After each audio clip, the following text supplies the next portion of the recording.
ඉතින් උන්වහන්සේ මගේ වැඩේ තෝරලා අයියා එහෙමනම් කුමාරය ඔබ දැන් වෙන පහත් වෙලා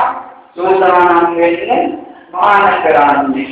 ඊට අසක් උපාදානයේ කුමාරයාගේ ඒ ජීවන වලදී බලපෑම ඉක්මනටම දැන් පහත් වෙලා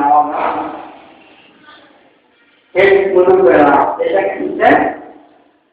මුළු වෙලා ඒ බාලා ඉදුවන්සන්දලා ඒකපත් සම්ප්‍රදාය කියලා අර දුරු පාඩේ මාන්දර දෙකකින් මහාන කළා පතුනවතජාතුන්නා මුංජි කුමාරයන් වහන්සේ ඒකන සංකේය කල්ප ලක්ෂ ඒෝ භාරණී බලමුදුන් පත්‍රි දින අසත්‍යයන්ට මැත්තේ සෞඛ්‍යයෙන් නතලා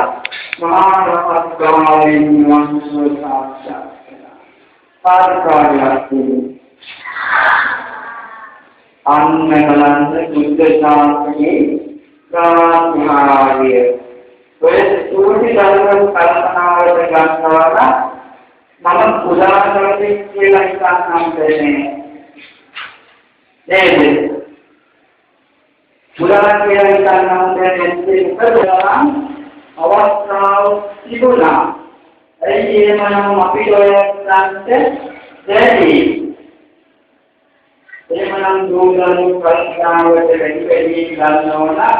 වැඩි ගුරුවරු වශයෙන් පුරා දරුවන්ට අවවාද වලට වඩා ආදර්ශ සම්පන්න ජීවිතය ගත කරනවා නම්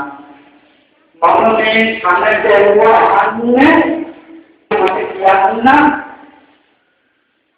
මොකක්ද කියන්නේ ඒක නම් අසෝරණ කතාවක් ඒක නම් මම මේ දරුවන්ගේ දෙකසුව පිළිස මම හිතන්නේ